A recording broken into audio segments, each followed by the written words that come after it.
People don't know what to do and where to go when they have a problem, when they have a back pain. No matter what kind of medication, medications always may have side effects, always may have some long-term problems, long-term sequelae. So my goal is to try to avoid having a long-term treatment with the medications. In this episode, we talked about the back pain, what kind of back pain is concerning, what kind of back pain is worrisome enough to actually seek immediate attention of the expert, what to do, and more importantly, what not to do when you have a back pain. Okay, so now we're gonna focus on the pain in the lower back. Spine pain, lower back pain, lumbar pain. What's a lumbar pain? Pain in the lower back, okay? So this is my friend Haytham, who actually agreed to be a patient for today to demonstrate how we do the examination for somebody who has a lower back problem. As I mentioned to you before, it's very important when the patient comes to see me is to, number one, have a detailed assessment as far as the symptoms, location of the symptoms, distribution of the pain, whether or not there's any shooting pain down the legs. But the biggest part of the exam, and the most important part, is to do a very thorough physical examination to assess, one, is the location, two, to see if there's any signs of any neurological compromise. Is there any signs of nerve damage? Does the patient have a weakness, numbness, tingling, anything like this? So that's what we're going to do, and Haytham agreed to be the patient to actually tell us more about his symptoms, and also I'll demonstrate how we do the examination. So why do you have a back pain? Okay, so there's a number of reasons for this, okay? So number one, probably the more common problem is called degenerative changes. So with time, with age, there's a wear and tear changes that lead to the loss of the disc height, and I'll show you in the MRI exactly what it looks like. And the bones a lot of times start rubbing against each other. There's a bone spurs, there's a pressure on the nerves, and gradually develop some degenerative changes in the spine that lead to the back pain. Obviously, there could be some trauma, and this is very important to understand whether the back pain started after the trauma or just started spontaneously. Sometimes you can have more serious conditions, such as a tumor or something else going on in your spine, which is why it's so important, I believe, whenever somebody has a problem, to get the appropriate imaging studies, get the MRI, because you don't want to miss something that's more serious and just think that there's actually just the wear and tear changes and treat this for a long time, months and years. And sometimes I have patients who have been having treatments for a long time. So the most common problem people have is where the height of the disc, which is a cushion between the vertebrae, is diminishing, it's wearing out. And that's what's happening is that there's what's called reactive changes or inflammation within the disc and within the end plates. And it creates inflammation that leads to the pain in the back. Now, before I mentioned that there's a radiation of the pain that comes from the back down to the leg. Usually it's related to the pinching of the nerve root. So there's a nerve roots that come out of the spine and then go down to the buttocks and down to the legs. And so when you have a bulging disc that's pressing on the nerve, it creates a shooting pain or what's called radiculopathy that creates the pain going down to the root, to the nerve root down to the leg. And that's why it's important to know how far down does it go, where does it stop. It helps us differentiate which nerve roots, where the problem is coming from, and also we know how to better approach this. So to summarize, there's three main reasons why you may have a back pain. One, the most common one, is degenerative changes. Two is a trauma. And three is some problems related to the spine, such as a tumor or vascular problem within the spine. If somebody has a back pain, my first recommendation is to get the imaging studies to see what's going on. And here's the problem that I see all the time. People don't know what to do and where to go when they have a problem, when they have a back pain. They go to see a chiropractor, they go see a neurologist, they go see a primary care doctor, they start taking medications. My approach to this always, find out first what's going on. Have the answer. Once you have the answer, once you have a diagnosis, once you have the imaging studies that you can interpret and see exactly what the problem is, then you can formulate the treatment. So what I usually do, I order the MRI, I get the MRI. I don't need the report. A lot of times people get the MRI, they send me the report. I don't need to see the report. I don't need to see somebody else's interpretation of the imaging studies. I always like to actually look at the images myself, and I sit down with you and go over the images. Why it's important for me to actually look at the images? If you just give me the report, I only see interpretation by somebody else.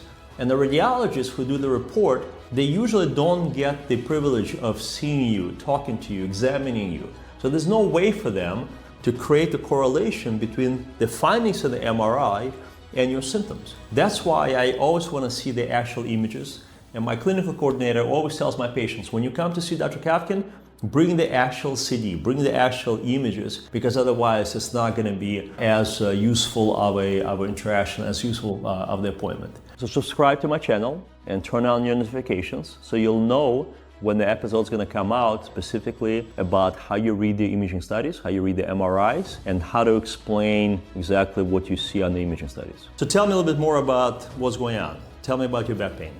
So I do a lot of deadliftings, okay. Of course. I'm an active guy. And, which is true, actually. I can attest to that, you know. Yeah. And, you know, sometimes when you do exercises, you might hurt your back, and this is, I think, what I have now. I feel pain in my back, and sometimes when I train, when I go to sleep and so on.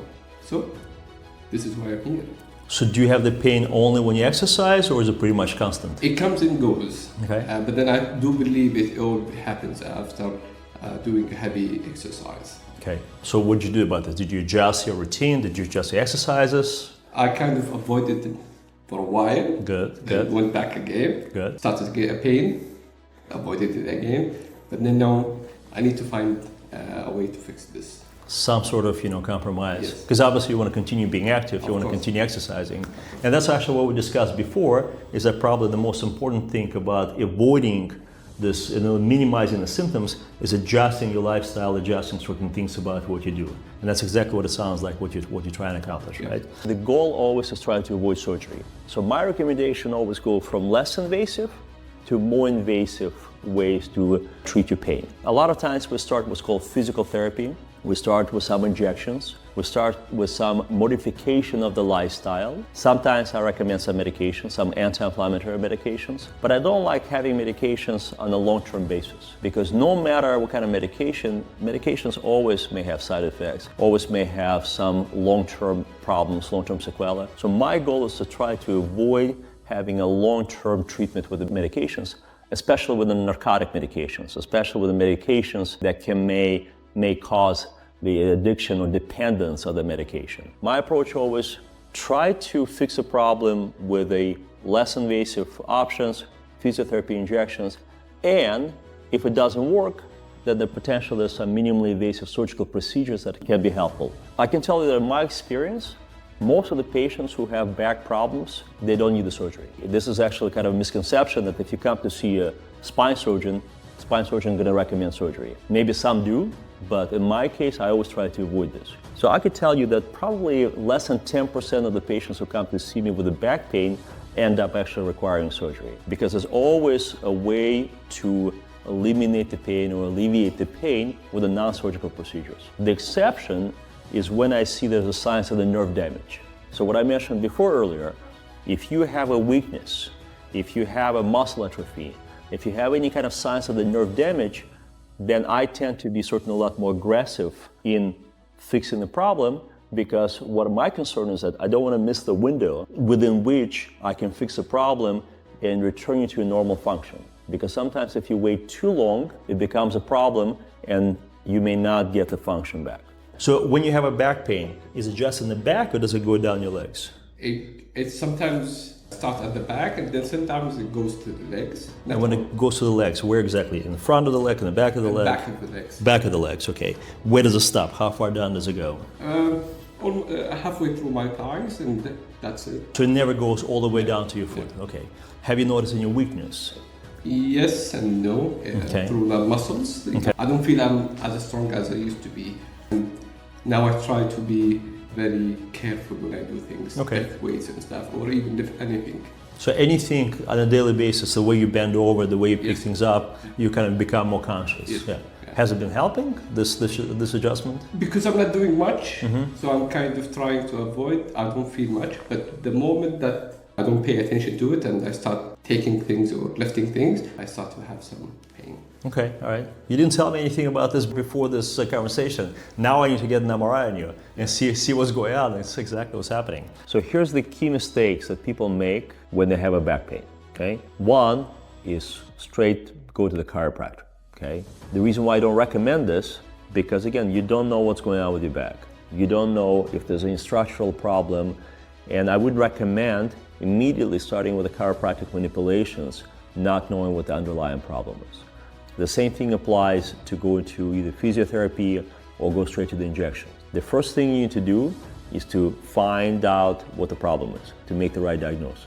And then the right diagnosis establishes and determines what is the proper treatment and what's the proper next step. In this episode, we talked about the back pain, what kind of back pain is concerning, what kind of back pain is worrisome enough to actually seek immediate attention of the expert, what to do, and more importantly, what not to do when you have a back pain. So if you have any questions about the back problems, about the back pain, about what to do about this, about the diagnosis, the treatment, please write the question in the comments. I will personally see it, I will answer the question, and then you can always make an appointment to see me for a consultation, and we'll have a detailed discussion about your specific condition and what needs to be done about this.